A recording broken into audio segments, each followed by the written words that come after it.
Shalom Bapak Ibu Saudara, selamat jumpa di dalam ibadah online saat ini. Kita akan bersama masuk dalam doa. Mari kita berdoa. Kami mengucap syukur padamu Tuhan, Engkau Allah kami, Kau jaga lindungi kami, Kau pimpin kami, Kau berkati kami. Kami bersyukur buat kasih setiamu Bapa. Kami akan mulai ibadah kami. Kami akan bersama meninggikan Engkau, pimpin setai kami, beri kami sukacita. Di dalam kami belajar firman-Mu, berkati hamba-Mu, berkati Bapak Sakaria, urapi dengan Roh Kudus-Mu, Engkau kuasai, pimpin setai jalannya firman Tuhan. Ibadah kami Bapak kami serahkan ke dalam tangan-Mu dari awal, pertengahan sampai akhir. Terima kasih Bapa, dalam nama Yesus kami berdoa dan bersyukur. Amin. Shalom, selamat sore Bapak-bapak, ibu-ibu jemaat GBS Haleluya Palur, dan juga sahabat-sahabat ibadah online dimanapun berada, baik yang ada di dalam negeri maupun yang ada di luar negeri. Kita telah mengakhiri surat Efesus pasal 3. Kita mau mulai pada Efesus pasal yang keempat. Di dalam surat Filipi itu merupakan pelajaran untuk menjadi jemaat yang tiap kali ada peningkatan dan peningkatannya. Pada Filipi yang pasal 3, jemaat telah memiliki pertumbuhan rohani yang luar biasa. Karena dalam ayat ini dikatakan bahwa mereka itu telah sehati, sepikir, satu tujuan, yaitu untuk dapat menerima teman-teman yang lain. Ya, jadi tidak membedakan satu dengan yang lain, tetapi mereka dapat menerima walaupun banyak sekali perbedaan-perbedaan. Tetapi jemaat yang ada di Filipi ini jemaat yang luar biasa. Maka di dalam Filipi pasal 4 ayat 1, Rasul Paulus mengatakan demikian. Karena itu, saudara-saudara yang kukasihi dan yang kurindukan, sukacitaku dan mahkotaku, berdirilah juga dengan teguh dalam Tuhan, hai saudara-saudaraku yang kekasih. Rasul Paulus menganggap jemaat-jemaat yang ada di Filipi ini jemaat yang paling luar biasa.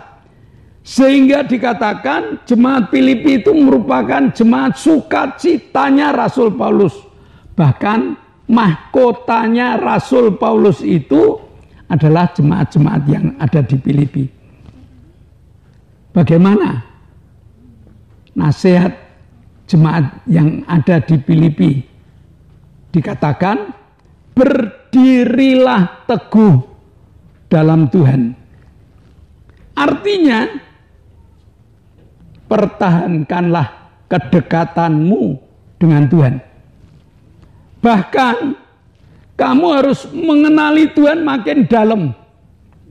Jangan gampang putus asa sampai engkau merasakan Tuhan ada di dalam hidupmu.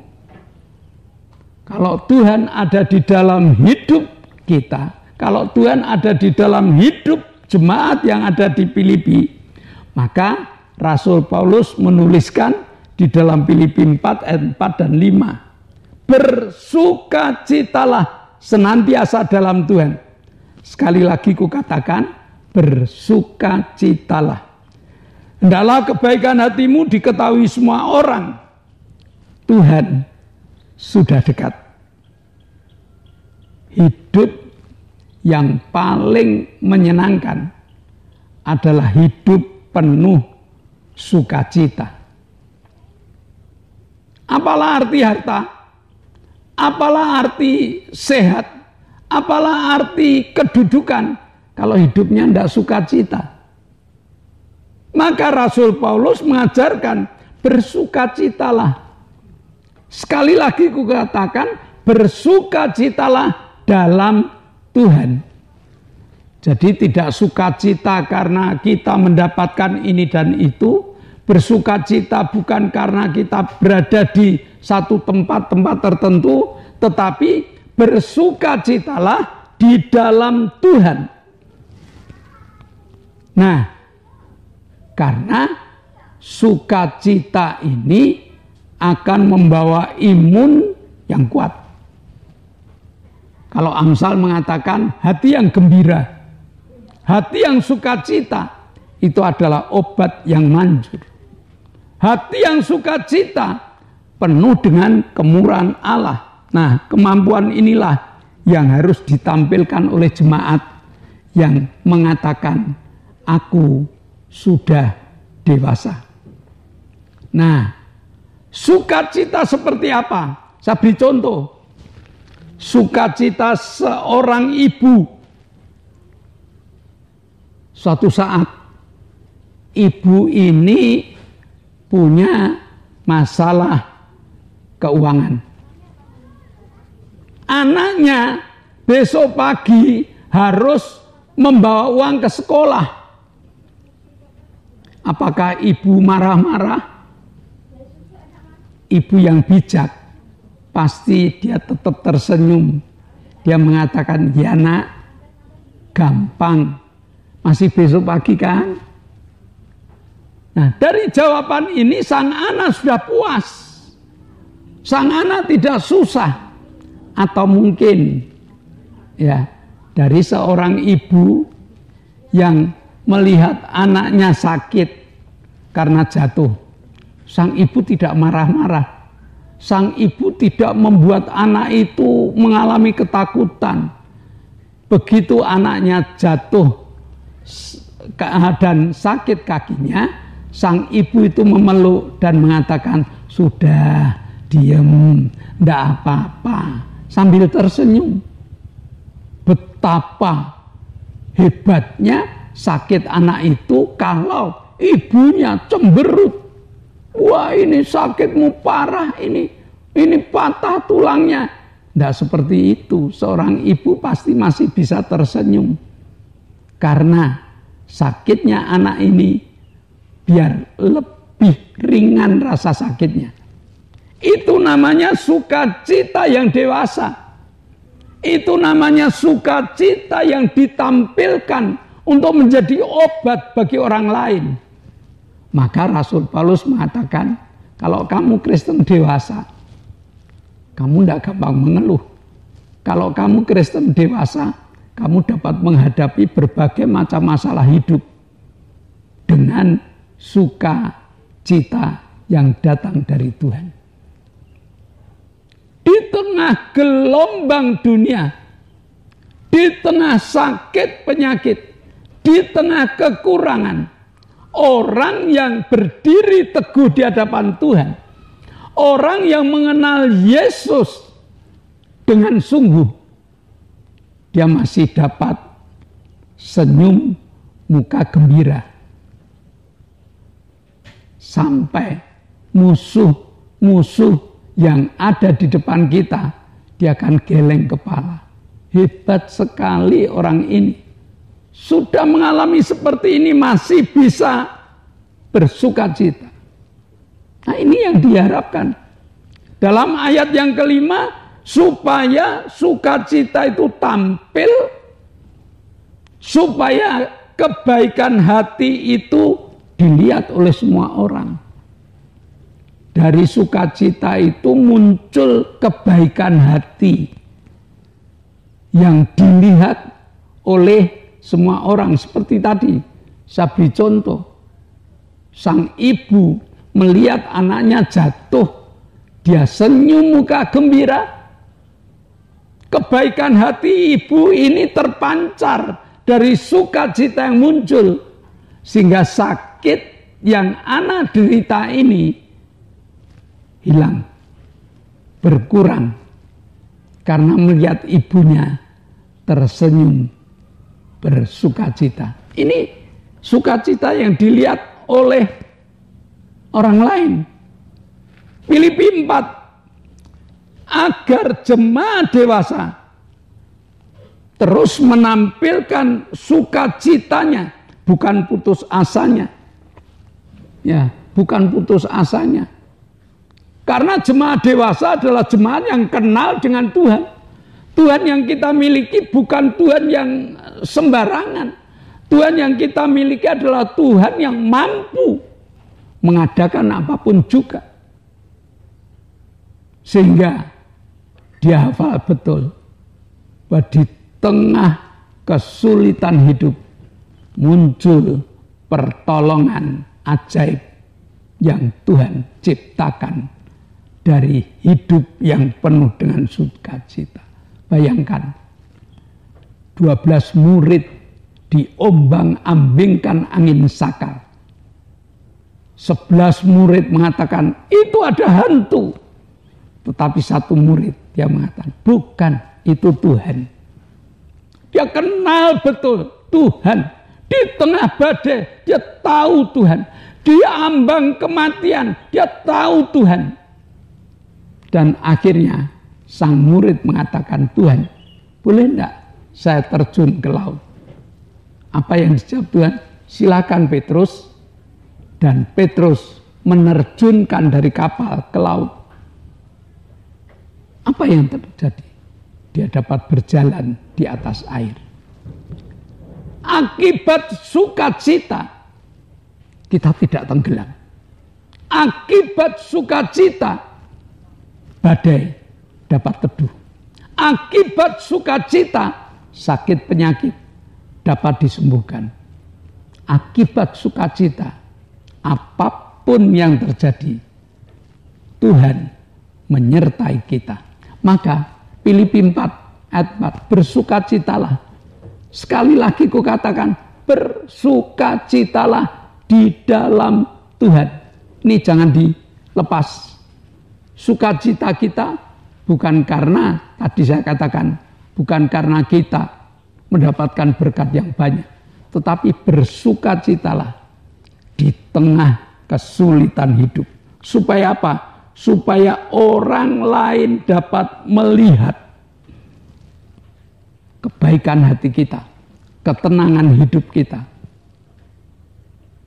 Dan kalau orang lain sudah melihat, orang lain juga melihat iman yang kita miliki, bahwa Tuhan bersama dengan kita.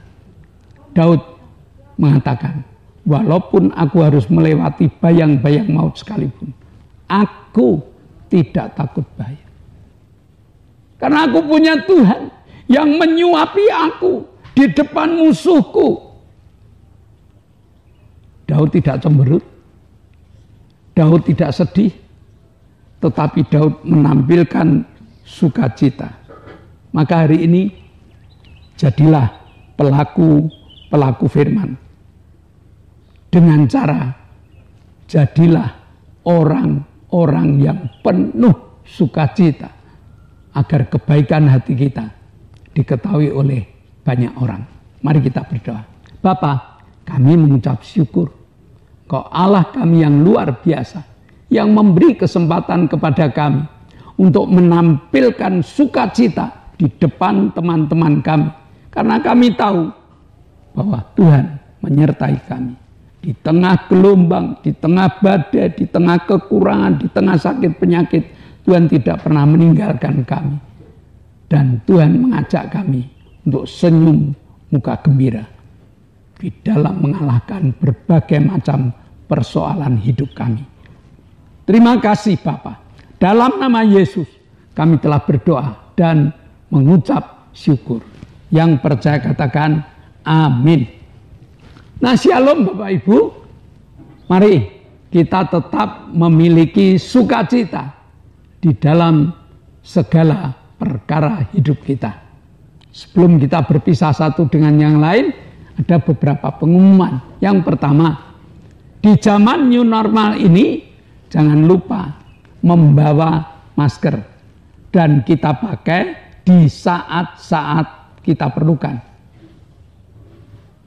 Lalu yang kedua, GBIS Haleluya Palur sudah mengadakan ibadah on-site, ibadah tatap muka. Kami mengundang Jemaat-jemaat yang lain yang belum berani atau yang jauh dari tempat-tempat lain, GBS Haleluya Palur sudah buka dengan jadwal Minggu jam 7 pagi untuk anak-anak sekolah minggu.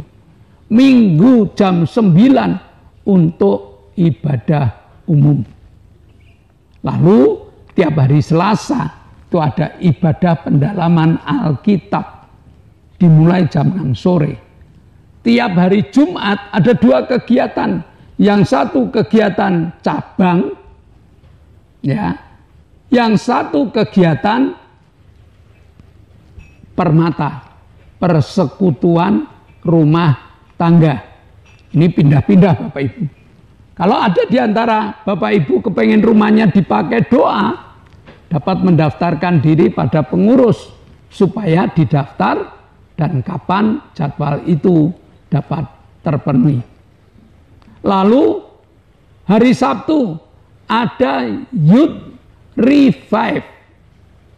Ini satu acara kaum muda, ibadah kaum muda, organisasi, berorganisasi, belajar firman Tuhan dengan berbagai macam model kaum muda. Saya mengundang kaum muda supaya kaum muda datang untuk tiap hari Sabtu.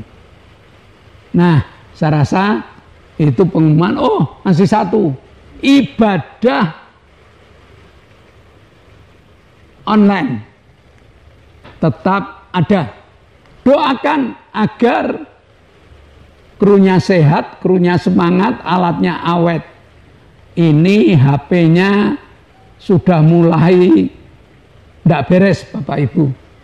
Doakan supaya ada HP yang turun dari surga untuk dipakai ibadah online.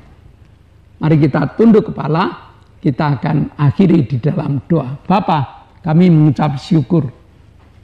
Sore hari ini kami telah belajar firman-Mu. Kami telah mengerti Tuhan bahwa Engkau mengutus kami untuk menjadi alat-alat-Mu yang penuh dengan sukacita. Karena kami punya Tuhan yang hebat dan luar biasa. Teraikan Tuhan firman ini dalam hati, jiwa, dan roh kami. Supaya tumbuh di dalam tutur kata dan perbuatan kami. Terima kasih Bapa. Sebentar kami akan berpisah satu dengan yang lain. Namun kami boleh berdoa untuk teman-teman kami yang membutuhkan Engkau.